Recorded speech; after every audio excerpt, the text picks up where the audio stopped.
Hi everyone, this is Wayne Rivers at Performance Construction Advisors, where we build better contractors. This week I want to talk about 100,800 hours. What is this all about, Wayne? Holy moly. I saw a calculation in something I was reading, and it said that the typical entrepreneur spends about over 100,000 hours building his or her career, building his or her business.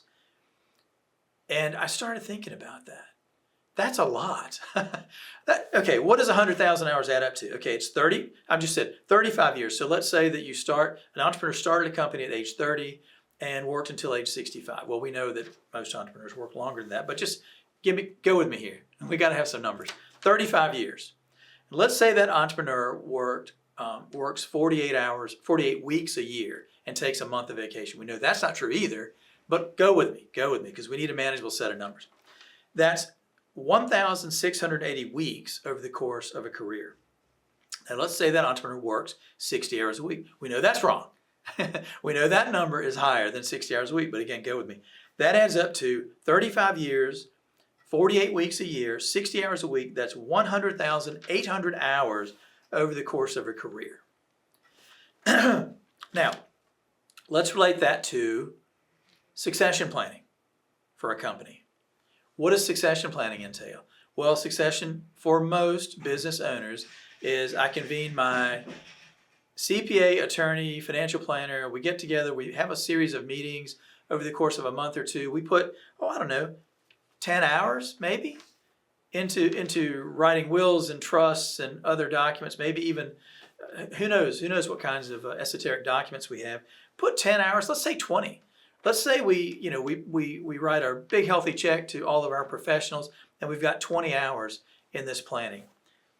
You've invested 20 hours then in the succession planning for a business that it took you 100,000 hours to build. Does that seem proportional to you?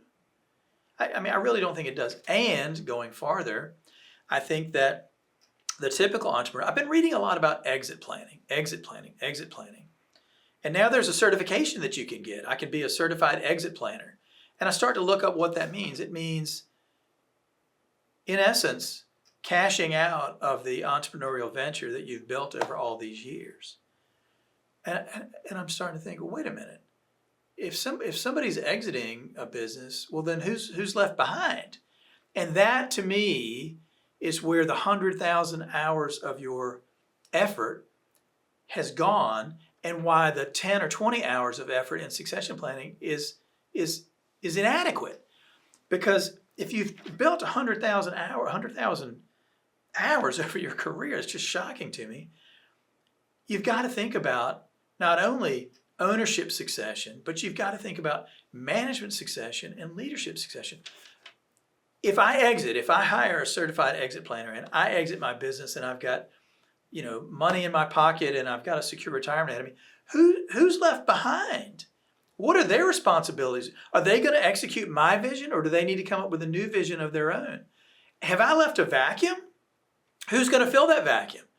And if someone comes up to fill that vacuum and take my place, and oh, by the way, here's a tip. For a founder in particular, it usually takes 2 to 3, maybe even 4 people to fill that person's shoes, because that person just was so big in terms of the development of the organization. So generally speaking, one successful entrepreneur cannot be replaced by one other human being. So if I'm going to be replaced by 2 or more human beings in the organization to fill that vacuum, who's going to fill the vacuum left by those people ascending the organization? You've got to have management succession. Who is going to serve your customers? Who's going to estimate your work? Who is going to proof those estimates? Who's going to manage those projects? Who's going to get out and develop new business? People. Construction is a people business. Who is going to do all those things? Most of that 10 to 20 hour succession planning doesn't deal with any of that. It's got nothing to do with exit planning. It's got everything to do with who is left behind to continue the mission. And then finally, you've got leadership succession. If one person, let's say the entrepreneur, leaves the organization, that leaves a huge leadership gap. And so managers aren't always leaders.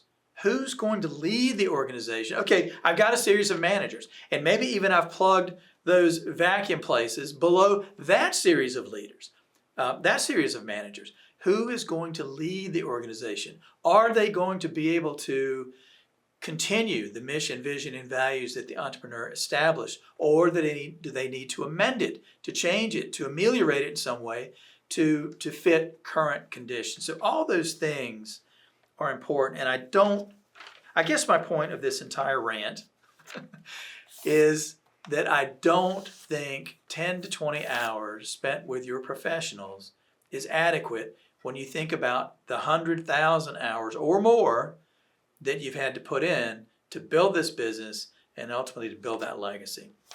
Let me know what you think. Send me an email. This is Wayne Rivers at Performance Construction Advisors, where we build better contractors.